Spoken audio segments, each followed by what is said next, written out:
Welcome to Smell of Page. The Treasure Box, written by Sarojini Sinha. Chapter 10. Chachaji, said Govind. Mirza Yunus Khan didn't send us to you. He sent a trooper named Abdul Aziz Khan. Did you meet him? No, replied Anand Ram, looking quite puzzled. We came with Abdul from Delhi. He left us alone in the jungle below the ridge, telling us he would return by the afternoon.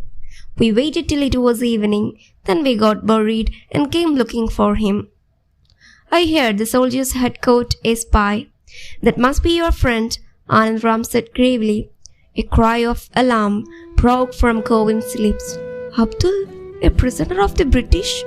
What will they do to him? He will be shot at dawn tomorrow, I'm told. How terrible. We must rescue him. Tell us where he is, Govind pleaded. Shh, shh, not so loud. Don't get excited, or we won't be able to help your friend, Anand Ram cautioned. They have imprisoned him in a place we call the Bell of Arms. It's a small circular building where arms are stored. There is a sentry keeping watch all the time. You had better go, or you will be in trouble too. We can't let Abdul be shot, Govind protested. We must help him. You boys are brave, but you won't be able to do much to help your friend. There are soldiers everywhere and guards at the Bell of Arms. That may be so, but we won't leave our friend behind and go away. Govind was emphatic. Anand Ram tried his best to send them home. You say your friend came here to get important information, which would be useful to the emperor? He was arrested as soon as he reached the ridge. And I didn't even know he had been sent by Mirza Yunus Khan. Now, I'll give you the information and you go back to Delhi with it. Yes, of course. You must give us the information, Govind agreed. Mirza Sahib's waiting for it. Thinking he had succeeded in persuading the boys to leave, Anand Ram said, After I give you the information, I'll see you down to where your horses are. Let's have the information, Chachaji, Govind insisted. At present, the Angries have only 3,000 men and a few light field guns and a siege guns. Anand Ram began. They have just enough gunpowder for a day's fighting. Also, their morale low because of the terrible heat and cholera. But this will be soon changed. I hear that a siege train with heavy field guns and barrels of gunpowder is coming to Delhi from Firozpur, their nearest magazine. When the siege train reaches Delhi, they'll start their assault on the city.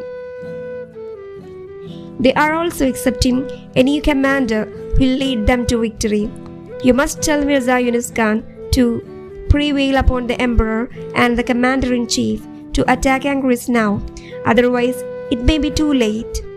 We will give Mirza Sahib the information, Govind assured him. Now, I'll take you to where your horses are, Anand Ram said. But Chachaji, we aren't leaving without Abdul Aziz Khan, Govind said. We just can't leave him here. Now, don't be foolish, boys. Go back to Delhi with the information I have given you. But the boys had made up their minds. They would not go back without Abdul. You seem determined to run into danger, Anand Ram said, throwing up his hands in despair. It isn't that. It would be wrong and cowardly to leave our friend and go away. You're right, Anand Ram admitted. But how can we help this Abdul Aziz Khan? Please think of some way, Chachaji, Govind urged. It's unfortunate you have come to me so late. Had you come earlier, I would have got help from friends. But now, we will have to rely on ourselves. There are 3 of us, Govind said eagerly. Anand Ram smiled sarcastically. 2 boys and 1 old man. What can we do? I'm sure we can do something. Well, let's think of the hurdles and how to deal with them. First, how will we overpower the guards or guards at the Bell of Arms? After rescuing your friend, how will you escape? We must think of all of this things before we embark on this venture. How many men are likely to be on guard at the bell of arms? Govind asked. Since they are not accepting a rescue bid, there are maybe one or at the most two men on guard. And will the door be locked or only bolted? I can't say, but we should be prepared to find it locked.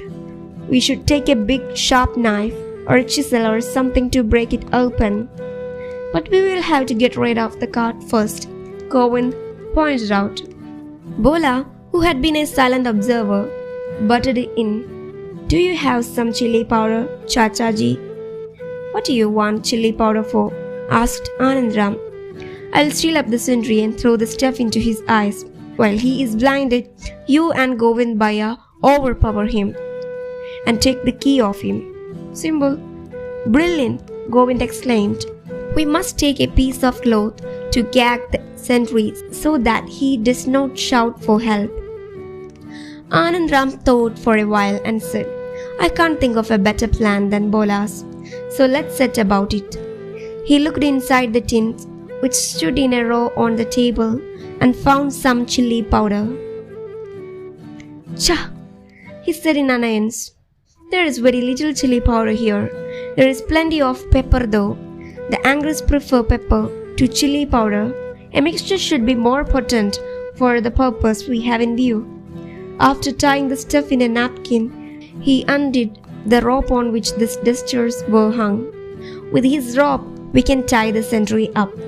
Then he picked up a big kitchen knife and a couple of dusters. These will come in handy to gag the sentry. You fellows must leave as soon as we free your friend.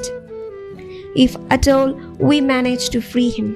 What about you, Chachaji? Asked Govind. I shall stay on, Anandram replied. Won't they suspect you? They won't. I have long been working for them.